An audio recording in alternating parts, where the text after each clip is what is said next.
Yo guys, this is Reinhardt, your favorite Russian talking, and this is gonna be a happy motherfucking video.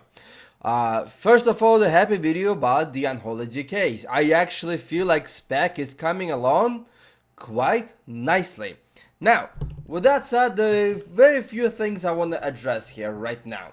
A lot of people are like, hey, why don't you put some gameplay videos, like duels and stuff like that? Well, first of all, I don't have time to play a lot, and when I play actually Star Wars or Counter-Strike. I don't like to feed my competitive needs, and maybe Heroes of the Storm. Here, the thing is about this alpha slash beta, whatever you call it, it is so kind of volatile. By volatile I mean it changes a lot. Like, I could be dueling a monk and he could be one-shotting me the next time.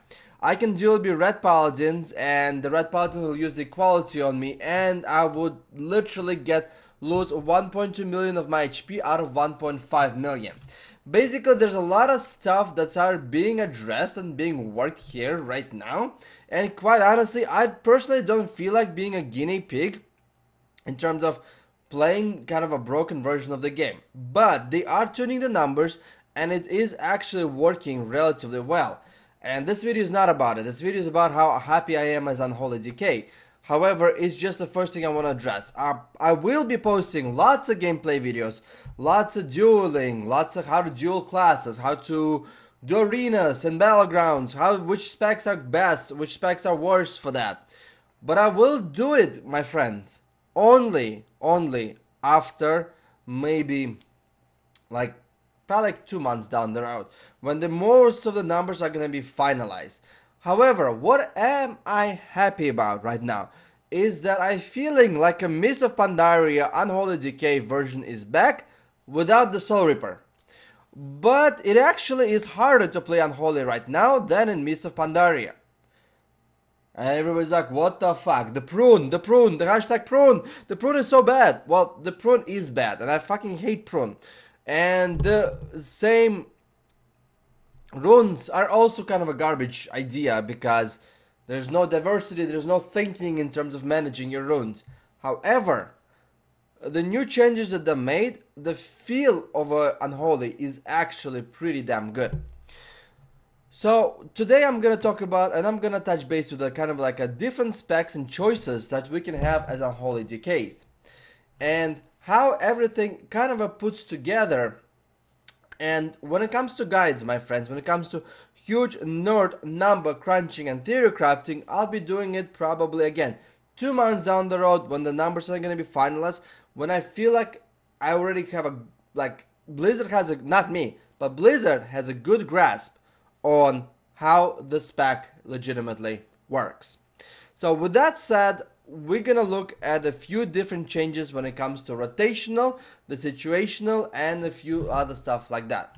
So the biggest change is the necrotic strikes. The necrotic strikes they do plague damage, which is finally, it means plague damage. Plague damage is kind of a hybrid between the shadow and the nature damage. Plague damage, so it doesn't get affected by our mastery. And on top of it, it also consumes the festering wound, but does more absorption when it consumes the festering wound. So let me show you really quickly. So we're putting the 100,000 to 110,000. I'm getting some procs, so now it's 120,000. Absorption, I got up to 450k. You see this little gray area right here. And basically, necrotic strike, I mean, the damage is pretty decent. And by the way, the game is bugged a little bit. I cannot really, I can only test PvP abilities only for 10 seconds. But 450k necrotics is not bad. It's about a third of somebody else's HP. It's not bad because on top of that, we have a one little pad that hits up to 100,000 per hits. We have this enraged mofo that can hit up to 50-70k. We have Wandering Plague ticking for 60k damage. So we have the Unholy became what it always meant to be. This rotting motherfucker, rotting asshole that spreads diseases and puts out so many necros. It's awesome. And the target just dies. and target just dies from the despair because there's just so much damage coming out. That's what Unholy became. And that's even despite the other facts like the talents right over here, like Dark Arbitrary and whatever it is. There is a viable Battleground spec. So let's take a look. So here, just this, just one pet, Necrotic Plague, and this is by the way, you see this damage, right, my friend? And he dies with a 350k necrotics. Right. And I didn't use any of the abilities, not by much at all. But this is not enraged pet. Nothing. This is just my Unholy Death Knight doing sustained damage. Quite honestly, I'm thinking it might get even toned down a little bit because it is a really, really high damage. But then once I start dueling other red paladins, when I start dueling other warriors and everything else, and I see their damage that they pump out, I'm like, okay, maybe we're fine, you know? The guy's like, haha, this is so broken. Yeah, until you duel reds and arms. Alright, so with that said, Unholy does feel great. The Soul Reaper, yes, it's missing, and it kind of sucks because I really like the playstyle of like just planting that seed, calculating how much damage you need to make for it to broken. But overall, I'm very excited. Like, we can build a Necrotic Strike build. Like, not even the build. Like, there will be a cookie cutter build, don't get me wrong. Like, for example, you want to go with a build that gives you the most amount of Festering Wounds, so you can do the most amount of Necrotics if you're specced into Necrotic. Coupled with a Wandering Plague, and all will serve. This will do a lot of damage. So basically the way it works, like, this is one layout that I wanted to show you. So basically, like, this layout, we have the pack has 35% chance per clad to apply the Festering Wound, right? Give me a sec. So you pretty much build here to get as many Festering Wounds as possible. So, using Bloody Rune Weapon. And now I'm just stacking those necros like no tomorrow. Look at this. Right. So you want to get as many Festering Wounds as possible, and then you want to proc your Apocalypse, or just keep tunneling with your necros. Like, awesome. So the idea is here is you try to build up as many runes as possible, just so you can stack a good amount of necrotics, and then use your Apocalypse as well to actually burst down and get some healing reduction at the same time. It's kind of a viable hybrid between, like, there's some pets, there's some actual dot rots via Wandering Plague, and I think like this spec itself right here kind of embodies Mist of Pandaria Death Knight, which is fucking great. It's awesome, it's amazing, I love this.